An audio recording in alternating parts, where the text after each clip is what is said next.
Mga idolo, kakatapos lang ng laban ng Golden State Warriors laban sa Phoenix Suns. At nanalo nga ang Phoenix Suns at mag-a-advance sa playoffs. At ngayon, all set na ang pinaka-exciting na matchup sa Western Conference. Isipin mo ito mga idolo, ang Phoenix Suns na pinamumunuan ni Devin Booker, Jalen Green at ang defensive villain na si Dillon Brooks. Lalaban sa first round sa defending champions at number 1 seed sa West ang Oklahoma City Thunder na pinangungunahan ng MVP level superstar na si Shai Gilgeous-Alexander. Ngayon ang tanong mga idolo, kaya bang pigilan ng Suns ang pinakamapanganib na team sa NBA ngayon? O dudurugin lang sila ng Oklahoma sa 7-game series? Pag-usapan natin ngayon ang head-to-head nila ngayong season averages ng kanilang key players, strength at weaknesses ng dalawang team, at prediction natin kung sino ang mananalo sa best of 7 series. Kaya kung NBA fan ka, simulan na natin to mga idolo. Hello guys, welcome! What's up mga idolo? Welcome back sa ating channel. Ngayong 2025-2026 NBA season, ilang beses nga silang nagharap. Sa regular season, 5 beses silang naglaban. Ang resulta, OKC Thunder 3 beses nanalo at ang Phoenix Suns ay may 2 naman. Narito ang ilan sa highlights ng kanilang mga laban. Noong November 28, 2025, Thunder 123, Phoenix Suns 119. December 10, 2025, Thunder 138, Suns 89. Tambak mga idolo. At noong January 4, 2026, Suns 108 at ang Thunder ay 105. Game winner ni Devin Booker to mga idolo. At noong February 11, 2026, Thunder 136, Phoenix Suns ay may 109. At nung huling laban nila, noong April 12, 2026, ang Suns 135 at ang Thunder ay may 103. Ibig sabihin, competitive ang matchup, hindi ito one-sided rivalry. Pero kung consistency ang pag-uusapan, mas labang pa rin ang Oklahoma City Thunder. Mga idolo, Phoenix Suns New Era. Malaki ang pagbabago sa roster ng Phoenix Suns ngayong season. Matatandaan na na-trade si Kevin Durant kapalit ng package mula sa Houston Rockets na kinabibilangan ni na Jalen Green at Dillon Brooks.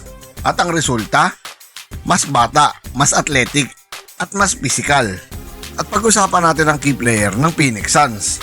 Una na rito si Devin Booker na may season average na 26 points per game, 5 rebounds per game, at 7 assists per game. Si Booker pa rin ang franchise leader at clutch scorer ng Phoenix Suns. At sa isang game laban sa Oklahoma City Thunder, siya ang tumira ng game-winning 3. Pangalawa rito si Jalen Green. May 24 points per game, 4 rebounds per game, at 4 assists per game. Explosive scorer, kapag nag-init si Green, kayang mag-drop ng 40 points anumang gabi. Pangatlo, si Dillon Brooks. May 18 points per game, 4 rebounds per game, at 2 assists per game. Ano ang role niya? Primary defender sa best player ng kalaban. Sa series na ito, malaki ang posibilidad na siya ang bantay kay Shai Gilgeous-Alexander. At alam natin, hindi natatakot si Brooks sa kahit sinong superstar. Kahit kababae niya pa yan dahil pareho silang Canadian mga idolo. Ngayon naman mga idolo, pag-usapan natin ang pinakamapanganib na team sa Western Conference, ang Oklahoma City Thunder. Hindi lang sila contender, sila ang defending champion. At ngayong season, nagtapos sila sa record na may 64 wins, 18 losses lamang. Ibig sabihin, sila ang number 1 seed sa West. At ang kanilang key player at MVP na si Shai Gilgeous-Alexander ay nag-a-average ng 31 points per game, 6 assists per game, at 5 rebounds per game. Isa siya sa pinakamahirap bantayan sa NBA ngayon. Elite siya sa mid-range, drives, free throws, isolation scoring. Kaya kahit anong defensive scheme, may paraan si SGA para makascore. Pangalawa rito, si Jalen Williams. May 21 points per game, 5 rebounds, at 5 assists per game. All-around wing player na kayang gumawa ng plays, mag-score at mag-defend. Pangatlo na rito, si Chet Holmgren. May 19 points per game, 10 rebounds per game, at 2.5 blocks per game. Isa sa pinaka-unique big man sa NBA. Combination ng rim protector, stretch big, floor spacer. Ngayon mga idolo, pag-usapan natin ang actual matchups. Booker versus SGA. Ito ang superstar duel. Booker, elite shooter at clutch scorer. Habang sa SGA naman ay elite driver, elite mid-range scorer. Kung consistency ang pag-uusapan, lamang si SGA ngayong season na ito. At para sa wing player naman, Jalen Green versus Jalen Williams naman. Parehong Jalen mga idolo.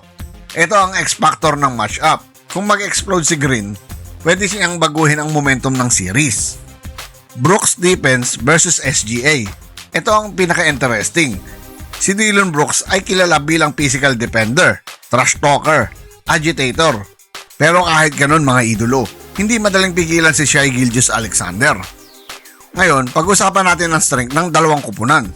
Ang Phoenix Suns strengths ay offensive firepower, isolation scoring, transition offense. Kapag nag-click ang offense nila, pwede nilang talunin kahit sino. Habang ang Thunder strengths naman, depensa, ball movement, at depth. Ang Thunder ay isa sa pinaka-balance na team sa NBA ngayon. At halos lahat ng players nila kayang mag-contribute. Pero ito ang problema ng Phoenix Suns sa matchup na ito. Depensa at depth. Kung mapagod sina Booker at Green, mahirap magharap ng consistent scoring sa bench nila. Samantalang sa OKC, punong-puno ng young talents. Ngayon, ang pinakamahalagang tanong, sa laban ng Phoenix Suns versus Oklahoma City Thunder sa isang best of 7 series, sa tingin nyo sino ang mananalo? Para sa akin mga idolo, kung magiging competitive ang series, posibleng mangyari ito. Game 1 Thunder, Game 2 Thunder, sa Game 3 Suns, Game 4 Thunder, Game 5 Suns, at Game 6 Thunder. Prediction ko mga idolo, Thunder win the series 4-2. Bakit? Mas malalim ang roster, mas elite ang depensa, may MVP level superstar. Pero kung mag-init si Booker at Green, pwede ito maging 7 games war. Ngayon gusto kong malaman ang opinion ninyo. Sa laban ng Phoenix Suns versus Oklahoma City Thunder, sino ang mananalo sa 7 game series? Thunder ba o Suns? Comment nyo sa baba ang prediction nyo at ating pag-usapan. At kung nagustuhan nyo ang gantong NBA playoff breakdown content, huwag kalimutan mag-like, mag-comment at mag-subscribe. Dahil araw-araw tayo nag-uusap dito tungkol sa NBA news, trades at playoffs analysis. Dahil dito sa channel na ito, basketball ang tunay na panalo. Most people that are watching it is always trying to find extra space.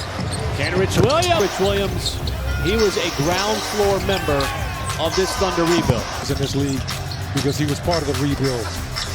But McCain just done, ships outside, 3 top prospects that play for their respective teams. As that's going to be a dry off the pass. Kane, little stutter step, he uses his nice punch away. Now McCain, the beneficiary on the other. Let's give an opportunity, doing something with it. Once again, this is your Spotlights in Sports. Maraming salamat mga ka-sports. Parang mali na naman ah. Once again, this is your Spotlight in Sports. Maraming salamat mga ka-sports.